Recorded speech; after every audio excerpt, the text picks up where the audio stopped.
Bem, estamos reiniciando pela 350 e não sei quantas vezes já, então, as reuniões do grupo de estudos, nós fizemos as contas, nós já passamos de 300, o número exato não temos ainda da quantidade de vezes que nos reunimos aqui, e eu gostaria de trazer para a reunião de hoje uma preocupação que nasceu da reunião passada.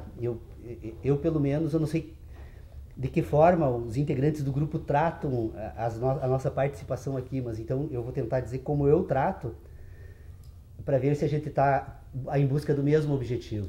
Eu me exercito durante toda a semana, refletindo sobre os temas que nós tratamos aqui, para que no sábado, então, esse tema seja retomado, para tentarmos, então, encontrar um ponto comum para levarmos um trabalho em conjunto aqui. Essa é o objetivo, né? Bom, na reunião passada me surgiram algumas dúvidas com relação a de que forma tratar esta questão aqui entre nós. Em primeiro lugar, nós estamos, embora a gente tenha lido as primeiras 15 páginas, me parece que não passamos muito disso da crítica da razão pura, as reuniões do grupo aqui, nós nunca seguimos nenhum autor. E eu estava tentando organizar um pouco melhor, ou entendendo melhor um pouco a razão desse fato. E me parece assim que a razão desse fato, ela se dá por uma questão bastante simples. É que nós não estamos aqui no grupo tentando entender alguém. Nós estamos aqui no grupo tentando entender a nós mesmos. Ou seja, nós estamos fazendo um exercício para tentar pôr em ordem, então, a nossa inteligência. Gerson, na reunião passada, eu não sei se chegaste a acompanhar pela internet ou assistir o vídeo que fica postado na nossa página, eu saí daqui pensando sobre um assunto que é o assunto que eu gostaria de tentar, então, examinar, ou propor, então, para que o grupo fosse examinar, ou refletir um pouco sobre isso, né? A questão que diz respeito à metodologia e os objetivos do nosso grupo, ou seja, nós começamos esse grupo de estudos em 2006 e desde o primeiro momento nós optamos por não seguir autor nenhum, não seguir nenhum pensador. Por que isso? Porque na verdade o objetivo do grupo antes de examinar o pensamento de qualquer pensador, precisamos examinar os nossos pensamentos, pôr em ordem a nossa inteligência, cada um de nós, então, pôr em ordem a sua própria inteligência, para com isso, então, seguir adiante. E aí, quem sabe, venhamos examinar todos os autores do mundo e todas as ideias do mundo, mas primeiro precisamos examinar as nossas. E percebemos que a tarefa é extremamente difícil, tanto que estamos desde 2006 reunidos, eu e o Dr. Pedro Osório praticamente em todas as reuniões, o André em quase todas, o Tércio em boa parte delas, em medidas diferentes nós estamos participando. Eu tenho percebido assim, que nós estamos muito longe, mas muito longe mesmo de conseguir encontrar um ponto comum para utilizarmos e seguirmos adiante nessa tarefa aqui. E aí eu passei a me lembrar de algumas questões assim, que começaram a se juntar como num quebra-cabeça. Um assunto curioso, e tão curioso esse tema que quando eu escrevi aquele texto, O Ambiente Sintético da Ciência, eu usei a frase que foi dita por Descartes, porque isso está presente assim, em vários momentos. Eu nunca estudei muito filosofia, confesso isso, embora a filosofia seja um assunto da primeira ordem na pauta da minha vida, né? Mas nunca estudei muito filosofia, mas passei os olhos em vários autores. E aí o Descartes chama atenção, já em 1634, a respeito disso. Ele diz o seguinte, né? Assim, então, peço aos meus descendentes que nunca acreditem em algo que tenha partido de mim, sem que eu mesmo tenha divulgado. Porque ele percebeu que as pessoas da época dele não entenderam ele. Se nós pegarmos os prolegômenos a toda a metafísica futura, que possa se apresentar como ciência de Kant, lá no final, eu até tentei localizar hoje para pegar a expressão de forma mais clara, não encontrei, mas tem dois momentos. No final ele diz o seguinte, que ele saudava os doutos da sua época pelo prestígio com o qual haviam saudado, pelo prestígio do silêncio, né? com o qual saudavam a obra dele, ou seja, que ninguém fez referência alguma às pessoas. Kant diz que não foi entendido. Kant, quando inicia os prolegômenos, ele vai falar de David Hume, esse problema que o David Hume traz, então, para a filosofia, sobre a razão, né? Ele diz o seguinte, que David Hume, na sua época, também não havia sido entendido por ninguém. Então, na verdade, nós vamos perceber que ninguém entende ninguém nesse mundo. A nossa tarefa é entendermos a nós mesmos.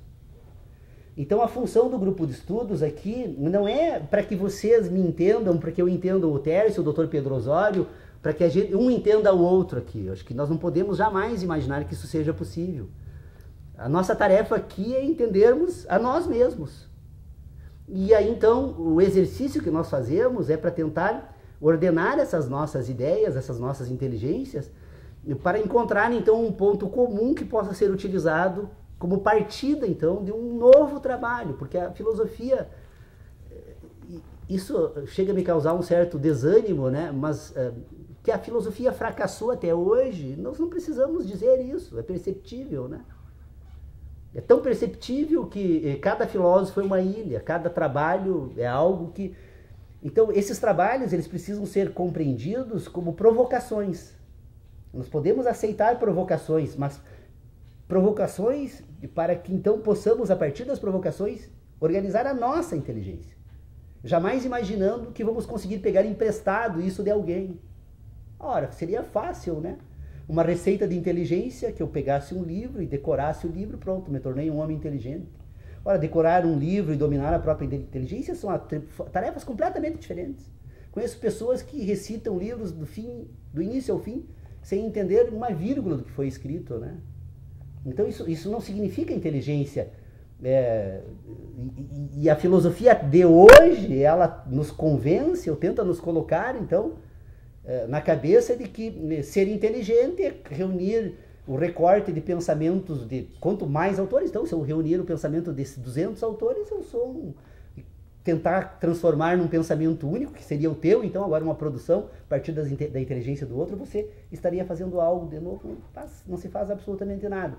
Então, essa é a preocupação, e essa é a razão pela qual o Leonardo, que diz que hoje então, provaria de forma cabal, né, de que o homem, que os sentidos humanos poderiam ser enganados, todos eles, né? Eles não compareceu para fazer o debate, porque o Leonardo não entendeu ainda essa questão. E ele não entendeu, não é porque ele não tenha me entendido, ele não vai me entender jamais. Se eu não consigo me entender completamente, como é que um outro vai conseguir fazer isso, né? Então ele não vai me entender, ele precisa se entender para perceber que nós estamos tratando de assuntos diferentes. Ele quer que eu resolva os problemas que ele traz. Olha, ele não fez a pergunta na reunião passada, Paulo, então se você acha que a filosofia pode ser uma ciência, responde, Deus existe, de você é um problema que ele apresenta, ele tem que resolver, porque é um problema dele, né? Agora ele traz e quer que eu resolva. E ele e essa tentativa, eu não estou fazendo nenhuma crítica a ele. Eu estou usando o exemplo porque este exemplo demonstra o que ocorre com todos nós. Todos nós temos o mesmo problema. Nós imaginamos que podemos absorver inteligências, né? Ouvindo ou lendo livros. Não. A nossa inteligência, ela se dá ou ela se desenvolve na medida que eu passo a ordenar a minha inteligência. E a questão que me parecia resolvida e que eu imagino que precisa ser colocada de forma clara é que eu tenho para mim que nós chegamos a um grande acordo já, de longa data, e que esse acordo então precisa ser respeitado a partir de agora, é de que pensar é relacionar. Nós já foi exposto esse tema, abordando ele por todas as dimensões e possibilidades e ângulos de análise. Nós chegamos então a uma conclusão aqui entre nós de que nós pensamos porque relacionamos. Nós relacionamos em quê? Também me parece que já chegamos a um acordo que relacionamos sensações. E relacionamos sensações que são produzidas por fenômenos. Alguém diz, mas o que é fenômeno? Bom, nós temos fenômeno, então, como aqueles que, em última análise, são percebidos pelas sensações humanas. E com estas sensações, nós criamos um sistema de relacionamentos. E que esse sistema de relacionamento, então, funciona basicamente da seguinte forma. Nós temos, então, duas sensações que são endógenas, que o Dr. Pedro Osório me chamou a atenção com toda a razão, que nós tratamos na filosofia e na psicanalítica tradicional como instintos, então podemos assumir dessa forma. Então temos dois instintos. Ficaria mais claro se dissesse então que são duas sensações, dois sentidos endógenos do ser humano, que é o da sobrevivência e da reprodução. Todos os seres vivos buscam permanentemente sobreviver.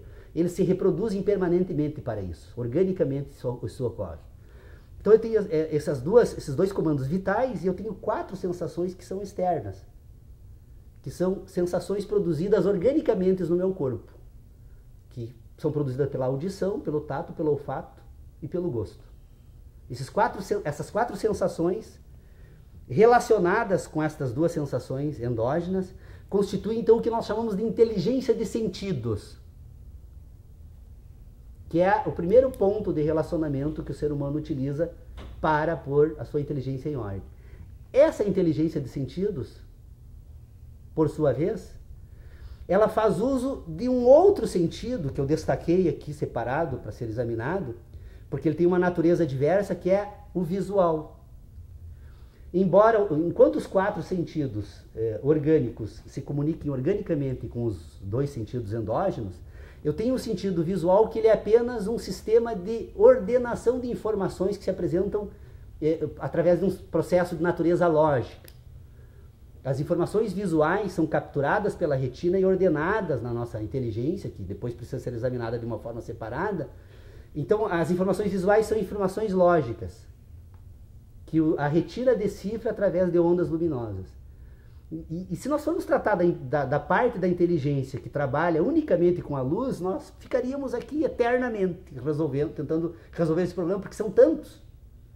Porque enquanto que os outros sentidos orgânicos se comunicam com o corpo do homem, este não. Ele se comunica com o homem através de informações. Então eu tenho informações da lua, eu tenho informações do sol, eu tenho informações dos astros, eu tenho informações do universo, mas que enquanto os outros se comunicam organicamente com o meu corpo, esses precisam de uma determinada categoria de inteligência que o homem construiu, que nós chamamos de tempo. Então as informações visuais não são simultâneas, não são, elas estão sempre situadas dentro do sistema de inteligência do homem, numa escala que nós denominamos então de diferença espacial. E que para cumprir então agora determinados requisitos para que essa informação trafegue entre o ponto que produz a sensação e o que recebe, que é o homem, precisamos de algo que o homem então passou a denominar de tempo, né?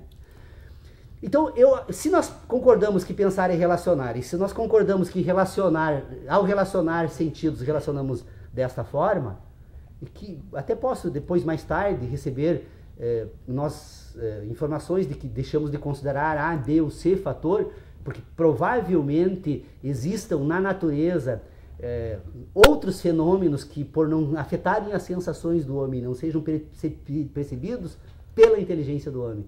E ao não serem percebidos pela inteligência do homem, não são considerados nesse sistema de relacionamento, mas é necessário concordarmos que pensamos porque relacionamos. Relacionamos de que forma, então? Nós ordenamos sensações no espaço. O que é o espaço, então, nesse sistema? É uma realidade objetiva. O espaço não tem sentido. O espaço não se comunica nem com o olfato, com o gosto, não tem sentido algum. É uma realidade objetiva. Nessa realidade objetiva eu ordeno sensações. E ordenando sensações orgânicas que fazem parte da minha inteligência de sentido, que vem armazenada no meu corpo desde o primeiro momento da existência da vida humana, organizando então esse sistema de sentidos e ordenando sensações no espaço com a ajuda de um sistema lógico que a própria visão proporciona, eu então ordeno sensações do espaço. Pensar é ordenar sensações do espaço. Vocês podem pensar sobre qualquer tema, vocês perceberão que vocês estarão ordenando em certo sentido no conjunto das memórias que vocês têm algo no espaço. Como o processo todo ocorre, nós estamos ainda engatinhando. A ciência contemporânea investiga questões em diferentes âmbitos. A tomografia nos permite agora examinar o sistema de relacionamentos que nós construímos num âmbito desse sistema orgânico que se chama o homem, ou inteligência humana, que é o cérebro, né? Então a tomografia tem permitido que se consiga perceber quais as regiões dos cérebros que são utilizadas quando o homem pensa sobre A, B ou C elemento, ou organiza certas ideias. Então, a questão toda é essa. Eu acho que a gente precisa voltar a tratar deste tema aqui, porque é desgastante, assim, ó, para o esforço que nós estamos fazendo aqui, perdermos tempo com questões que nós temos que deixar de lado. Ora, a razão da chamada de atenção aqui, né, que é proibida a entrada de crenças, é porque exatamente nós precisamos trabalhar com aquilo que nós temos condições de pôr em ordem. Quando nós tratarmos de certos temas em que eles não possam ser mais ordenados, então nós precisamos suspender os nossos trabalhos para fazer um esforço para retirar esses temas do nosso meio, porque eles vão passar a atrapalhar, né? Ou então para tentar ordenar o que precisa ser ordenado, para tentar então tratar do assunto que se apresenta de forma perturbadora. Então eu acho que nós precisamos voltar a examinar o problema dos juízos sintéticos puros, que embora esse assunto pareça ter sido resolvido entre todos nós, ele não foi resolvido. E ele não foi resolvido por uma razão muito simples, que também já foi reafirmado em várias oportunidades aqui nas nossas reuniões. Que como nós, se pensar é relacionar, e se eu, então, descubro a minha capacidade, a competência que eu tenho de pensar, então quando eu descubro que relaciono, nesse momento, eu percebo que eu já relacionei um conjunto de experiências da minha existência, que são as minhas sensações. Estas sensações, então, que são as primeiras informações que, relacionadas, passam a constituir o acervo, então, de inteligência do homem, que serve, então, para os primeiros, para respostas aos primeiros questionamentos, as primeiras questões que se apresentam são resolvidas a partir daí. Então, nós precisamos entender um pouco como isso ocorre, para entendermos de que forma esse processo de relacionamento se dá. Porque nós somos enganados. Nós iniciamos a primeira manifestação de inteligência racional que se apresenta do homem, ela nasce de um engano. Nós imaginamos que quando pensamos, nós estamos pensando os objetos. Nós estamos pensando as coisas. Nós estamos pensando os fenômenos. Quando, na verdade, nós estamos pensando as nossas sensações. As sensações humanas que constituem, então, o acervo de inteligência, que relacionado, então, agora dá a primeira matéria-prima da constituição da inteligência humana civilizada, ela nasce das sensações humanas. E estas sensações, elas acabam constituindo, então, um acervo de memória das sensações. E este acervo de memória das sensações, agora relacionados entre si, constitui, então, agora um sistema de juízos. E quando nós pensamos, nós não estamos pensando os objetos. Nós estamos pensando as nossas sensações. E a que mais serve para nos enganar, para imediatamente criar esse sistema, né, é exatamente a impressão visual. Porque, embora ela ocorrendo de forma temporalmente ou espacialmente retardada, ela se apresenta no sistema de inteligência imediatamente como um sistema de relacionamentos. As informações visuais são todas elas relacionadas entre si. Os objetos com objetos e por sua vez, com determinados outros objetos, e alguns deles que produzem sensações orgânicas. E aí nós passamos a imaginar, a partir então das informações que temos da natureza, de que nós imaginamos coisas, nós imaginamos sensações. A capacidade do homem de pensar é pensar sensações. E de que forma isso é produzido? Porque nós temos o fenômeno, enquanto acontecimento natural, que está presente então nisso que nós chamamos de mundo, e nós temos o homem, que também é um fenômeno, que percebe a existência do outro fenômeno porque obtém sensações do fenômeno. E estas sensações, então, ordenadas, constituem memória de sensações. E as memórias das sensações, então, agora são as ideias das sensações. Enquanto esse ser humano que sofre, que se relaciona organicamente com a natureza, esta relação orgânica da natureza transforma o homem, ao introduzir então esta informação do fenômeno no seu complexo orgânico e constituir um sistema de inteligência, que é a inteligência de sentidos, então esta afetação, essa transformação se insere num sistema de inteligência natural que ainda não faz parte da outra inteligência agora que nós precisamos separar, que é a inteligência racional. Porque a inteligência racional agora ela é construída a partir do momento que esse sistema complexo, que é o sistema nervoso, se comunica com as memórias das sensações e transforma essas memórias das sensações, então, em determinadas informações que se organizam naquilo que nós denominamos então de cérebro humano, e da organização no cérebro humano desta memória das sensações que o sistema nervoso captura e transfere, nós vamos então agora construir um sistema que nós chamamos de ideias. Então eu tenho ideias que representam sensações diretamente no momento em que ela é produzida. É a primeira sensação que é organizada e armazenada agora para coordenar a ação humana. E eu tenho agora depois um conjunto de novas ideias que se constrói não da sensação em si, mas da memória da sensação, que fica armazenada no próprio cérebro, relacionada no próprio cérebro. Então eu tenho o fenômeno que produz sensações e eu tenho a memória das sensações que são organizadas no cérebro e a partir daí então eu produzo então um sistema de ideias que fazem parte de memórias. Da associação das memórias das sensações com memórias das sensações, nós produzimos agora expectativas. São ideias que são expectativas que construímos a partir das nossas memórias. Então, das memórias que eu tenho do nascer do sol, eu agora consigo criar a expectativa de que o sol eternamente nasça no mesmo local. Embora, se refletir atentamente sobre isso, eu possa me dar por conta de que um fenômeno da natureza possa inverter os eixos da Terra e o sol venha a nascer num outro ponto. Então vocês vejam que esta ideia, mesmo o nascer do sol, que pode parecer a mais absoluta verdade ou certeza do homem, na verdade é apenas uma crença, uma expectativa. Bom, precisamos então agora perceber uma coisa. Coisa não serve. Perceber algo aqui nesse problema. Bom, se o homem relaciona a memória das sensações, ele tem um outro ponto que precisa ser, então, examinado e elucidado. O homem não apenas associa a memória das sensações, mas associa. E a capacidade de associar ou de relacionar é uma capacidade que tem que ser examinada de forma separada. Porque ela faz parte do sistema de inteligência que permite associar sensações.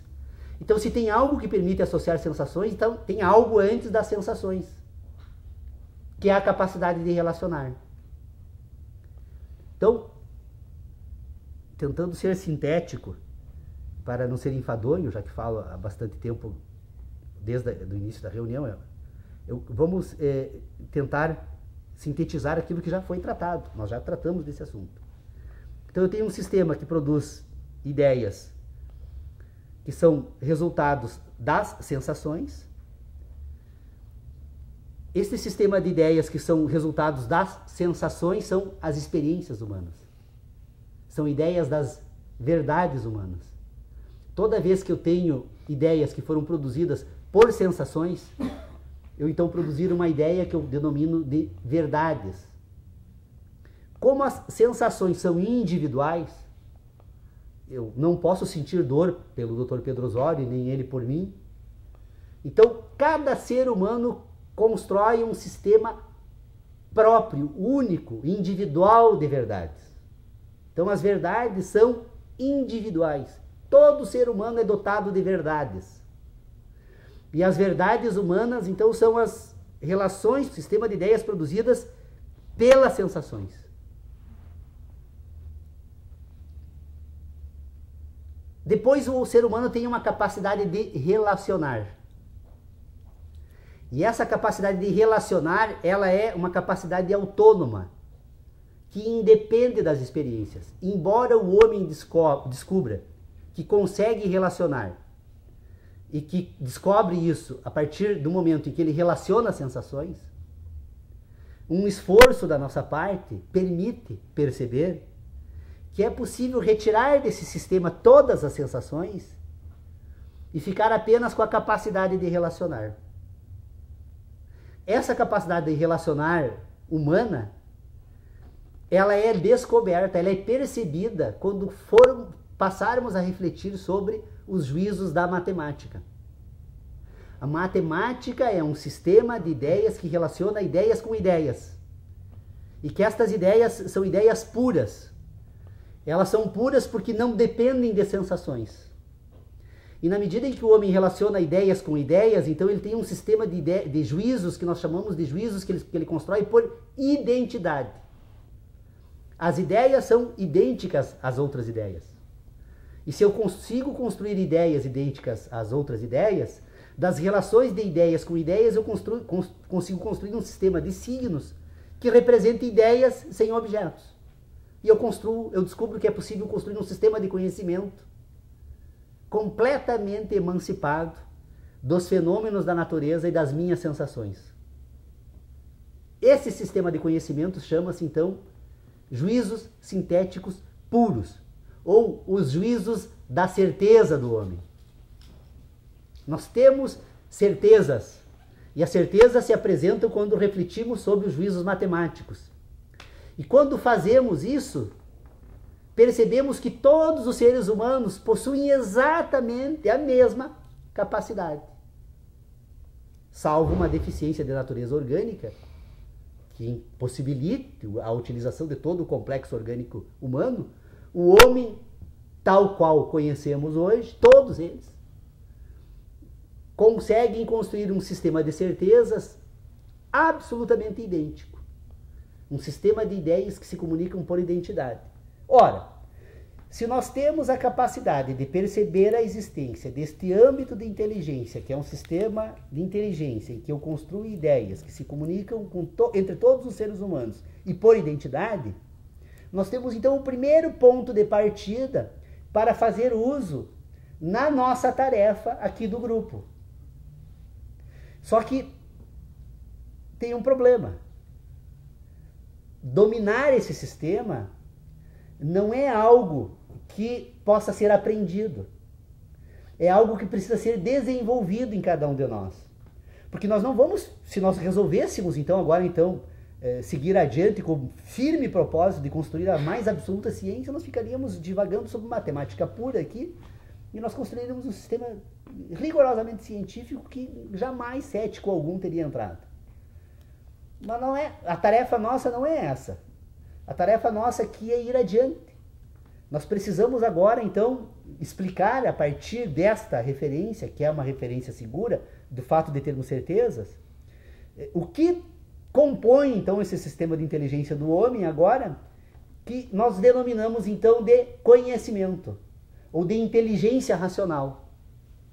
Ora, se eu penso porque relaciono, e se eu penso sobre o mundo, sobre as coisas, sobre a natureza, porque eu relaciono sensações,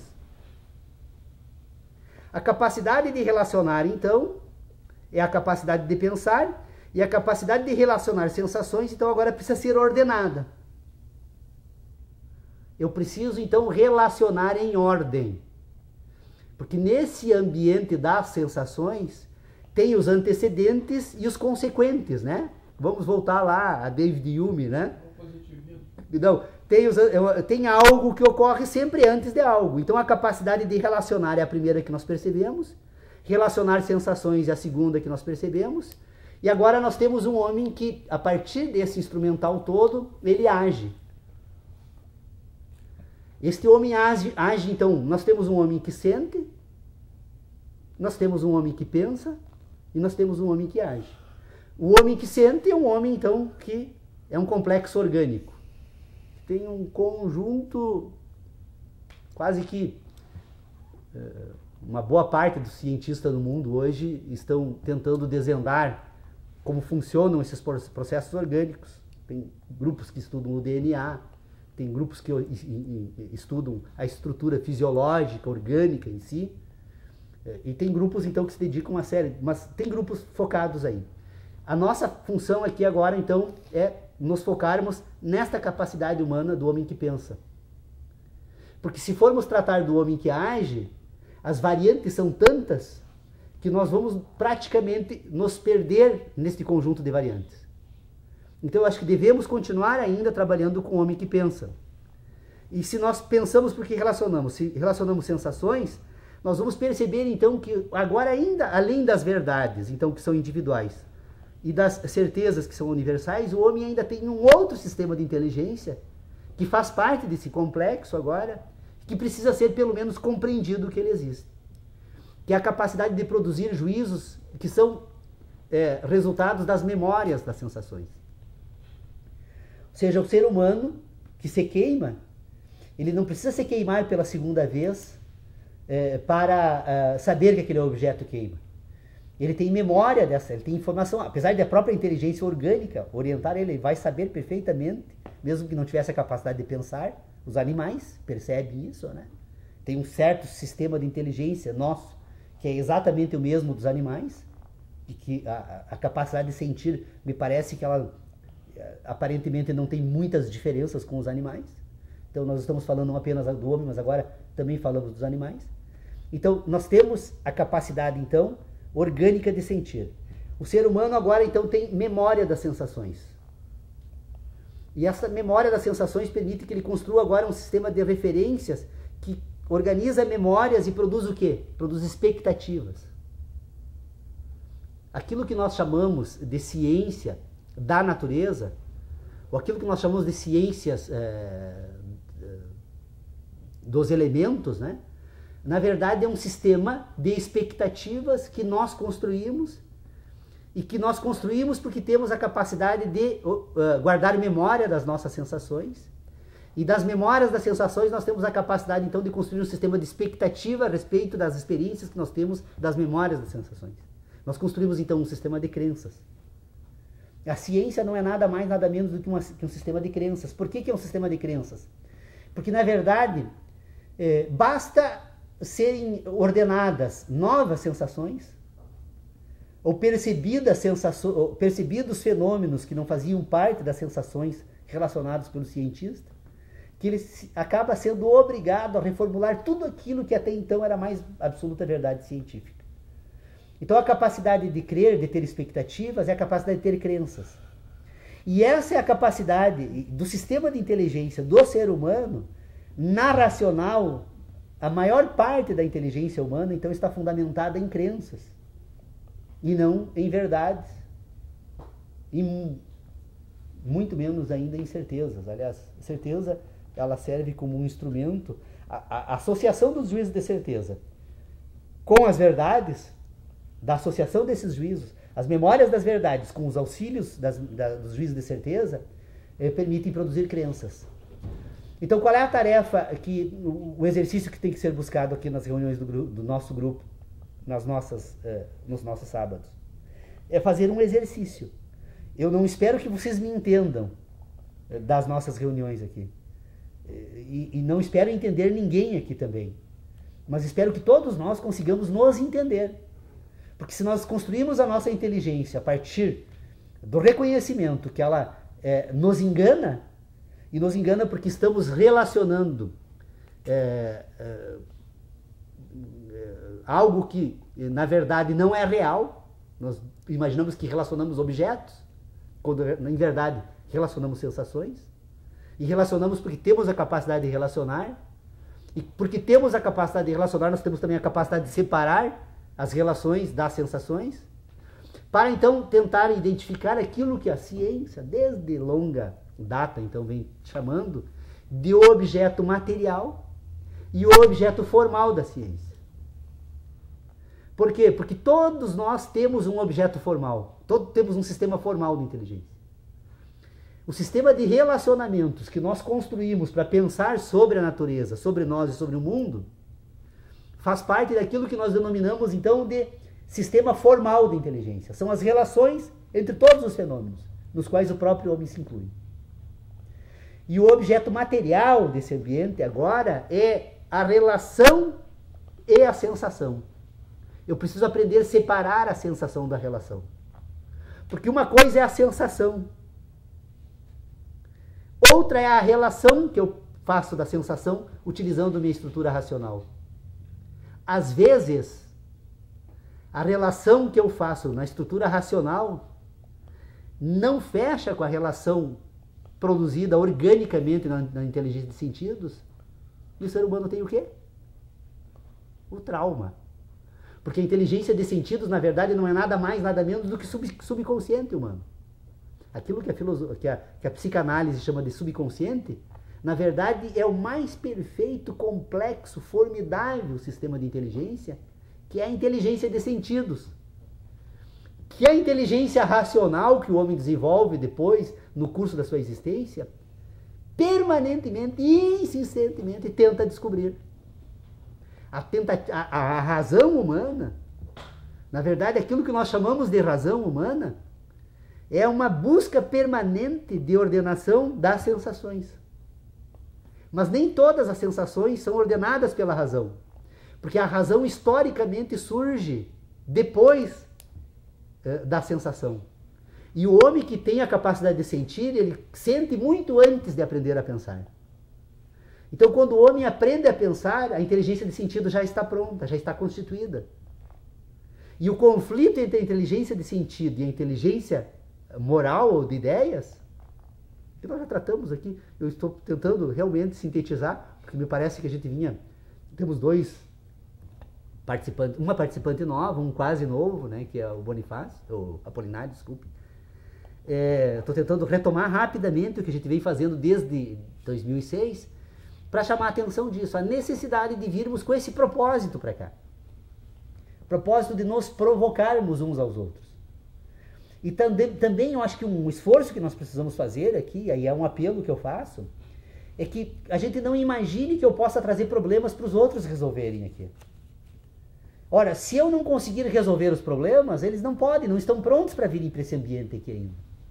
Então nós precisamos fazer o que aqui? É buscar o consenso, porque o dissenso já existe, pelo fato de sermos produtos de uma história, de uma cultura. Aliás, essa questão aí já está cansada já de ser repetida pelos que descobriram a redondeza da roda, né? Que, óbvio, nós somos todos diferentes. O que nós precisamos agora é encontrar as nossas semelhanças, porque as diferenças, elas existem por si mesmas, né? E se o objeto aqui desse grupo é tentar pôr em ordem algo que a filosofia não conseguiu fazer até hoje, é porque a tarefa é imensa, é gigantesca, é cansativa. Então, se a tarefa por si já é dessa envergadura, trazer mais dificuldades é puro masoquismo, né? E eu acho que nós não podemos fazer isso aqui. Eu não vim aqui para sofrer, né? Ou para tratar dos problemas que não têm solução. Eu vim aqui para pôr em ordem para as questões que podem ser resolvidas. Porque a angústia, né, dos nossos problemas, da carga dessa tentativa histórica da filosofia é muito grande, por estar nas nossas costas agora aqui. Se estamos tentando resolver, estamos assumindo essa responsabilidade de trazer algo novo. E então, para concluir essa primeira passagem, introdução, eu gostaria de fazer então uma saudação que mais do que merecida ao nosso verdadeiro grande mestre, Dr. Pedro Osório do Nascimento, que entre os seus 86 e 93 anos, o Dr. Pedro Osório vai ter que nos contar bem certo essa questão da idade. Fazer um exame de carbono. Carbono 50, né? Não, qual é o carbono? 43? Mas o certo é que o Dr. Pedro Osório está desde sempre nesse universo, né? Queremos agradecê-lo. Mas em homenagem ao nosso patrono histórico, né, Immanuel Kant, podemos dizer isso. Olha, o tempo não existe, é uma sucessão. Sucessividade. Se o nosso patrono já disse isso, seria um excesso de minha parte tentar reverter essa situação. Agora, uma coisa importante, esses 5 anos, já um pouco mais... 7? Estamos indo para o 7º. Pois é. O movimento inicial partiu justamente como o Dr. Paulo mencionou. Nos impressionou muito sempre um pensamento que transcendesse ao concreto, ao palpável, ao cheirável, ao paladava. Eu sei, e já era dito, e era do nosso conhecimento, que nós não, que eu e os senhores não gostam do cravo ou da canela. Gostamos do cheiro do cravo e da canela. E também da Gabriela. Então, com essa informação, ficou então evidenciado isto, que a passagem da constatação de algo no mundo diferente de nós mesmos, se for possível sair, um esforço muito sério, sair para auto-olhar-se de lá, e vai perceber um ir e vir desse quase fantasma, que é o homem que pensa e que se coloca nesse momento lá e abandonou sua carcaça dessa viagem. E isso tudo é impressionante naquele tempo e continua sendo, vamos dizer bem claro. Né? Porque o nosso patrono não quer dizer que nós somos aqui escravos de Jó ou escravos de Manuel Kant, não é isso. Porque ele mesmo pergunta e diz assim, mas como é que pode? Convocou todos os pensadores da época contemporânea e do futuro. Todos nós somos convocados pelo desafio de Kant. Não? Como é que eu posso? De onde é que vem isto? Que está na minha mão? O 3, o 4 e o 5. Portanto, o 12. Mas o que tem isso? Mas o senhor podia tomar o 8, o 9 e o 10. Mas não é isso o que o Kant percebeu, que ele era geômetra. Era um matemático. Matemático. Então, e geômetra. E ele disse, mas olha, gente, será que eu não encontrei uma metafísica possível? Sair do físico e encontrar algo que ainda seja real, embora não seja palatável ou palpável. Essa indagação que ele fez mostrou essa situação. Então, se os senhores tiverem um tempinho, uma hora qualquer, por favor, tomem nas paredes, qualquer coisa que esteja dependurada, e observa 3 quantidades que não variam. 3. Se aqui se eu tivesse 13, e se conseguiu 4 para cima, você chegou no 12, mas está faltando 5. Não está faltando. Já está colocado pelo fato do 13 e do 4. Mas como? Sim, senhor, querem perder tempo? Pega a régua e vai medir. Você vai achar que tem 5 agora aqui. Mas eu não preciso de ir no laboratório, cheirar, medir. Não precisam. Se alguém desconfiar, que vá fazer, vai fazer perder tempo, porque é um a priori, é um conhecimento a priori.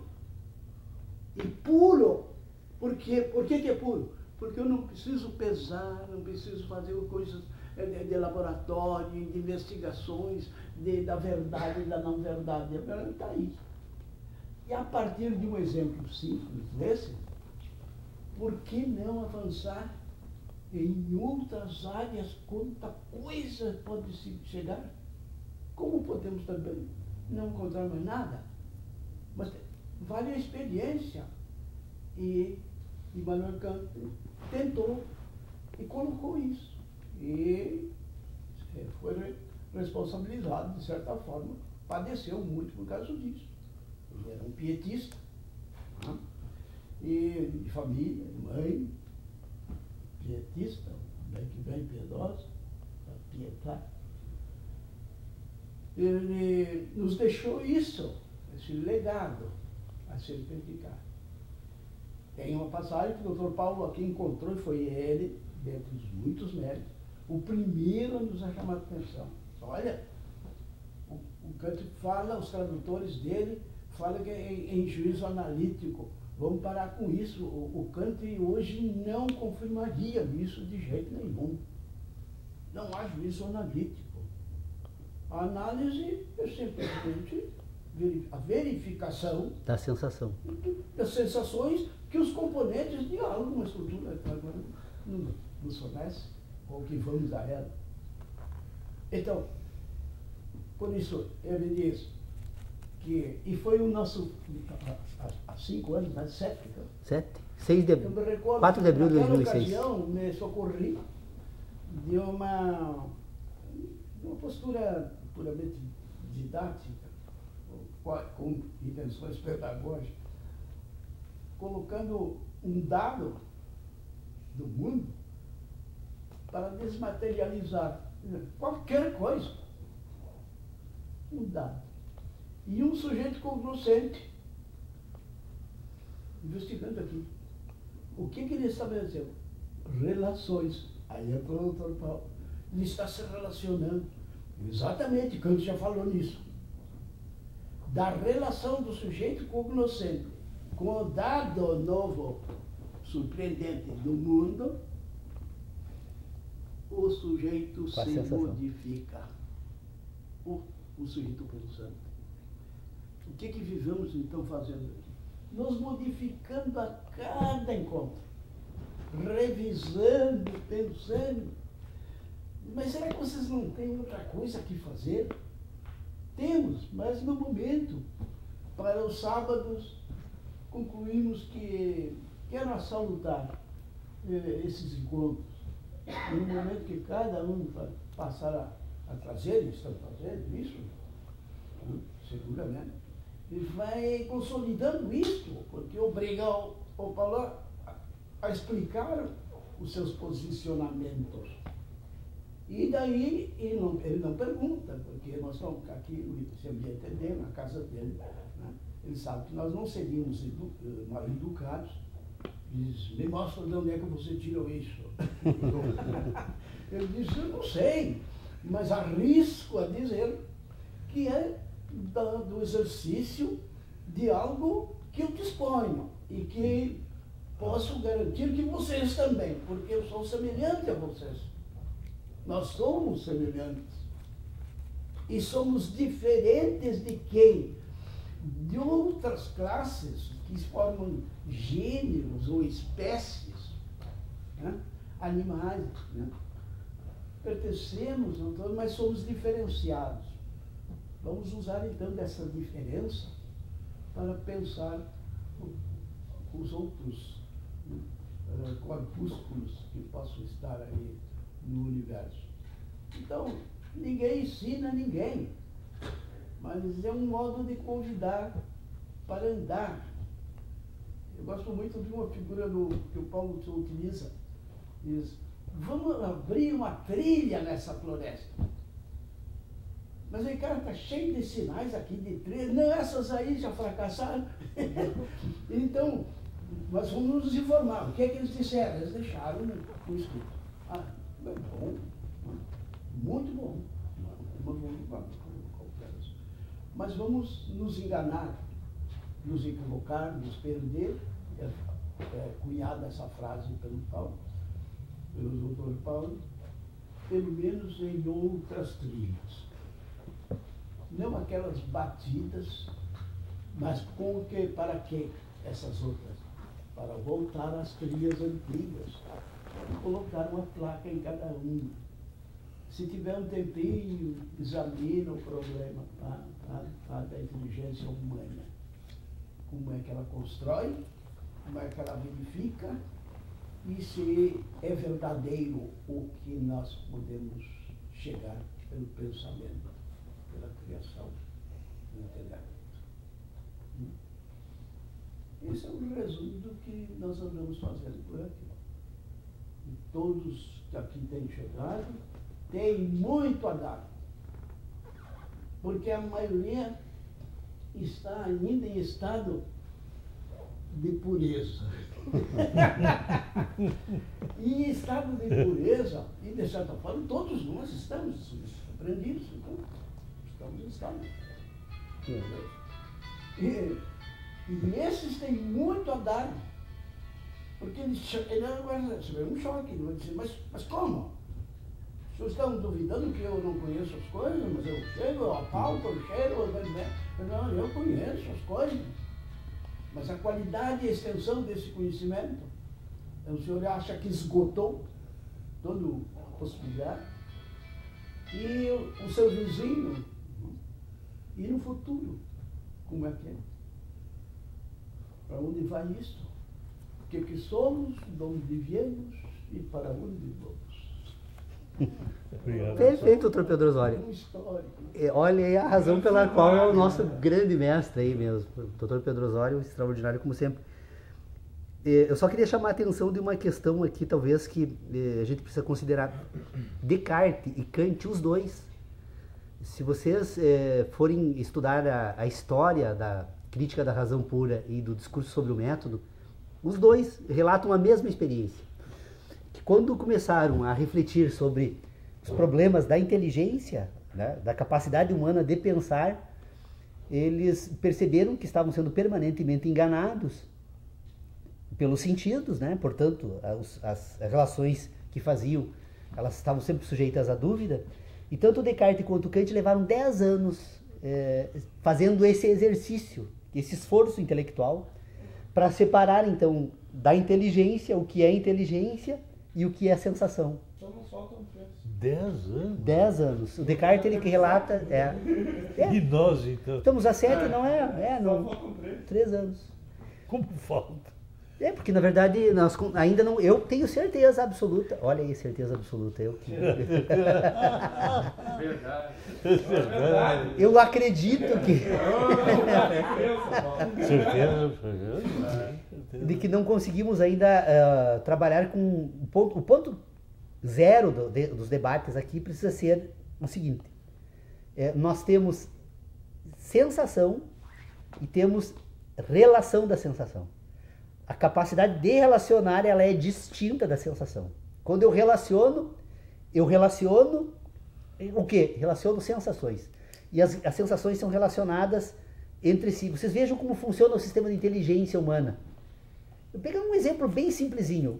Eu brincando um dia lá com os meus alunos, olha, quando eu coloco um ponto no caderno de chamada, o que eu faço?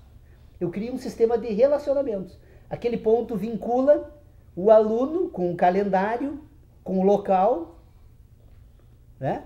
Ele vincula o aluno com um horário, ele vincula o aluno com um conteúdo que foi eventualmente trazido para a sala de aula, ele vincula o professor com uma instituição. Olha a quantidade de relações que se constroem apenas de um ponto. Então agora, separar o que é ponto do que são as relações que eu faço do ponto é a grande dificuldade que nós temos aqui.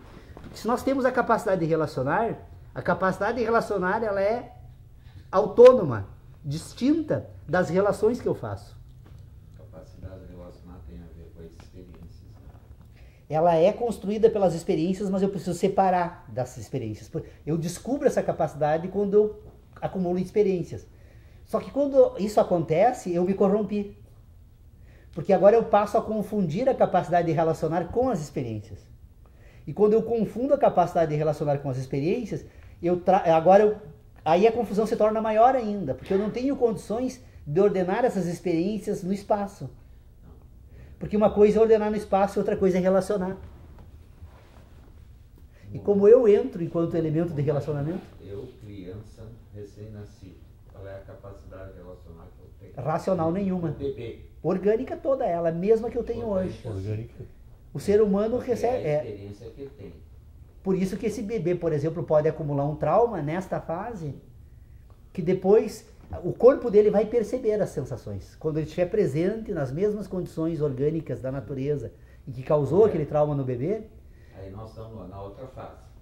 ele vai perceber, ele vai entrar em conflito, porque ele não vai conseguir racionalizar. Porque racionalizar é relacionar. À medida que ele vai crescendo, ele vai adquirindo relacionamentos. É isso? Não. O ser humano nasceu, organicamente as relações passam a ser... Nasceu não. Da primeira manifestação da vida humana, esse complexo processo orgânico que tenta sobreviver e se reproduz permanentemente, ele ao mesmo tempo é transformado pela natureza na medida em que sofre as afetações que ele chama de sensações. Essas sensações orgânicas, elas são acumulativas durante toda a vida. Numa fase da vida, num determinado momento, ele desenvolve a capacidade de relacionar. E esse desenvolvimento da capacidade de relacionar se dá por quê? Porque tem um sistema nervoso central que comunica todas as sensações com uma estrutura que guarda a memória dessas sensações, que é o cérebro humano. Só que o cérebro humano, ele se desenvolve na medida em que o ser humano se desenvolve organicamente, ele não tem, no primeiro momento ele não tem maturidade suficiente. As relações orgânicas produzidas pelo sistema nervoso central não criaram condições a permitir ainda que esse cérebro conseguisse descobrir que ele relaciona por si mesmo. Que é o que vai construir agora aquilo que nós chamamos de inteligência de experiência. Mas a inteligência de sentidos, a inteligência de experiência que eu falo, a racional, a capacidade de pensar. Porque a inteligência de sentidos, essa sim, ela é absolutamente autônoma e ela vai ser desenvolvida durante toda a vida. Até a morte ela vai sendo desenvolvida, porque ela é resultado das transformações que o homem sofre quando é afetado pelo mundo da natureza. Acredito que se fôssemos tentar trazer essa reflexão para o âmbito que Darwin trouxe, nós vamos perceber que, inclusive, as transformações orgânicas que se dão no curso da evolução humana são resultados diretos dessas sensações. O homem pensando não se transforma organicamente, mas as sensações transformam, porque a afetação da natureza transforma. E isso vai, então, criar lá o que Darwin descobre, as diferentes espécies, né? E que provavelmente, inclusive, seja legado, porque nós podemos perceber que uma inteligência de sentido, embora não havendo uma inteligência racional, ela pode ser legada para gerações futuras. A gente percebe os pássaros que constroem ninhos, as abelhas que constroem favos, que tem todo um processo de ações na natureza que são de inteligência e que, no entanto, não são racionais. Mas nesse caso, desde o primeiro momento de vida, ele já começa a receber essas informações equivocadas. Não tem informação equivocada. Não, como o senhor está falando? São relações apenas.